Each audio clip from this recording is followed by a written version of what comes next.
আর এবার নজর রাখতে হচ্ছে কালীগঞ্জের দিকে, যেখানে প্রার্থীর ঘোষণার পর থেকেই প্রার্থী পছন্দ হয়নি, এরপরেই ভাঙচুর চালানো হয়। সিপিআইএম এর পক্ষ থেকে এই ঘটনা কিন্তু উঠে আসছে, যেখানে গোষ্ঠী কন্দলের কথা উঠে আসছে বামেদের পক্ষ থেকে। কালীগঞ্জের সিপিআইএম প্রার্থী পছন্দ হয়নি, আর প্রার্থী পছন্দ না হওয়ায় দলীয় কার্যালয়ে ভাঙচুরের অভিযোগ উঠে আসলো। কালীগঞ্জের পলাশীতে সিপিআইএম পার্টি অফিসে ভাঙচুর দলীয় কর্মী সমর্থকদের। কালীগঞ্জের সিপিআইএম প্রার্থী পছন্দ না হওয়ায় এবারে বিক্ষোভ।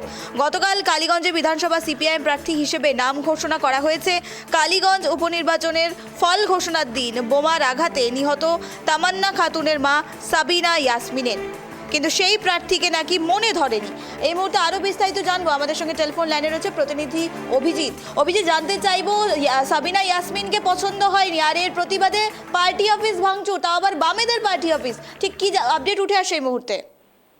দেখো, কালীগঞ্জের যে সিপিএম এর প্রার্থী তিনি হচ্ছেন তামান্না খাতুনের মা সাবিনা ইয়াসমিন, এবং স্থানীয় সিপিএম কর্মী সমর্থকদের যেটা অভিযোগ যে তিনি কোনোদিন সেইভাবে সক্রিয়ভাবে সিপিএম পার্টিটা করেননি, এবং শুধুমাত্র তার মেয়ে মারা যাওয়ার পরেই সেই দিক বিবেচনা করে সিপিএম এর পক্ষ থেকে তাকে টিকিট দেওয়া হয়, এবং এই যে টিকিটটা দেওয়া হয় এতেই তাদের বিক্ষোভ। তার কারণ হচ্ছে বহু কর্মী সমর্থক আছে যারা সক্রিয় সিপিএমটা করেন এবং সিপিএমটা করে যাচ্ছেন, তাদের মধ্যে থেকে কাউকে টিকিট না দেওয়ার কারণেই সিপিএম এর একটি গোষ্ঠীর মধ্যে গন্ডগোলের সৃষ্টি হয়, এবং তারপরেই সিপিএম এর পার্টি অফিস গিয়ে তারা ভাঙচুর করেন। তবে এই ঘটনার কারণে এলাকায় রাজনৈতিক মহলে নিন্দার ঝড় বয়ে যাচ্ছে যে সিপিএম এর মতো একটি দল, তাদের মধ্যে এইভাবে গোষ্ঠী কন্দল শুরু হয়েছে এবং তাদেরই কর্মী সমর্থকেরা পার্টি অফিস ভাঙছেন। এই নিয়ে একটি নিন্দার ঝড় বয়ে যাচ্ছে রাজনৈতিক মহলে। বেশ অভিজিৎ, এখান থেকে জানতে চাইবো, তুমি যেমনটা বললে সিপিআইএম এর তাদের গোষ্ঠী কন্দল খুব একটা বেশি দেখা যায় না, বিশেষ করে যেখানে বিজেপির পক্ষ থেকে তৃণমূলের পক্ষ থেকে বারংবার গোষ্ঠী কন্দলগুলো সামনে এসেছে, সেখানে সিপিআইএম পার্টিকে এমন একটি পার্টি হিসেবে দেখা যেত যে তারা এরকম ধরনের ঘটনার সঙ্গে যুক্ত থাকেন না বলেই সাধারণত রাজনৈতিক মহলে আলোচিত, কিন্তু সেখানে এরকম পরিস্থিতি, বামেদের পক্ষ থেকে কোনো রকম প্রতিক্রিয়া মিলেছে? দেখো, বামেদের পক্ষ থেকে এই ঘটনায় সেইভাবে কোনো প্রতিক্রিয়া পাওয়া যায়নি। বিষয়টি তারা দেখছেন বলে জানিয়েছেন, এবং যারা অভিযোগ করছেন বা যারা ভাঙচুর চালিয়েছেন তাদেরকেও চিহ্নিত করা হচ্ছে, এবং সেইভাবে ব্যবস্থা নেওয়া হবে বলেও সিপিএম এর যে দলীয় নেতৃত্বরা আছেন তারা জানিয়েছেন। তবে পাশাপাশি যারা ভাঙচুর চালিয়েছেন তাদের মধ্যে থেকে কিছু লোকের অভিযোগ যে তামান্না খাতুনের মা সাবিনা ইয়াসমিন কোনোদিনই দলের সাথে সক্রিয়ভাবে জড়িত ছিল না, তাহলে সে কিভাবে এই টিকিটটা পেল? বেশ অভিজিৎ, এখান থেকে তো আরেকটি প্রশ্ন উঠে আসে, যখন তামান্না খাতুন নিহত হয় এবং একটি বামেদের পক্ষ থেকে বড় ধরনের প্রচার করা হয় যে তারা অতপ্রতভাবে বামেদের সঙ্গে যুক্ত এবং তাদের উপরে অত্যাচার চালানো হয়, হামলা চালানো হয়, কিন্তু এখন যে প্রসঙ্গ উঠে আসে তারা যুক্ত নয়, দুটো আলাদা রকম কথা উঠে আসছে। অভিজিৎ, এই মুহূর্তে ঠিক কি জানা যাচ্ছে? দেখো, এই ব্যাপারে আমরা সিপিএম এর যারা দলীয় নেতৃত্ব আছে তাদের সাথে যোগাযোগ করার চেষ্টা করেছিলাম, কিন্তু সেই ব্যাপারে কোনো প্রতিক্রিয়া পাওয়া যায়নি।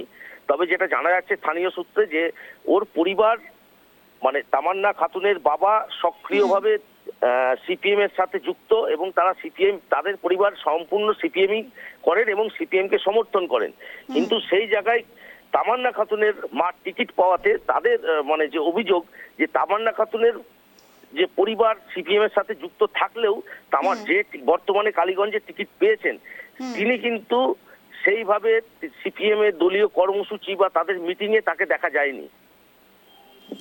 বেশ অভিজিৎ, আরেকটি বিষয় তোমার থেকে জানতে চাইবো, সাবিনা ইয়াসমিন তিনি কি এই বিষয়ে প্রতিক্রিয়া দিয়েছেন? দেখুন, এই বিষয়ে তার পক্ষ থেকে এখনো কোনো প্রতিক্রিয়া পাওয়া যায়নি, তবে আমরা চেষ্টা করছি তার কাছ থেকে প্রতিক্রিয়া নেওয়ার। বেশ ধন্যবাদ অভিজিৎ। যে খবরের দিকে নজর রাখছিলাম, কালীগঞ্জের প্রার্থী হয়েছেন সাবিনা ইয়াসমিন।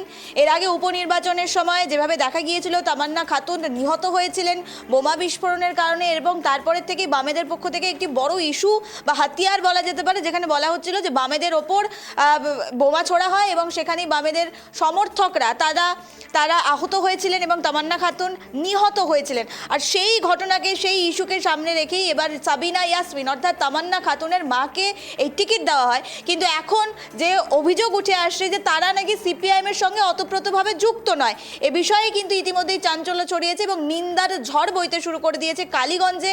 কারণ বামেদের এরকম আচরণ কখনোই রাজনৈতিক মহলে তারা কিন্তু এরকম আচরণ এর আগে কখনোই দেখেনি, ফলে গোটা এলাকায় নিন্দার ঝড় বইতে শুরু করেছে।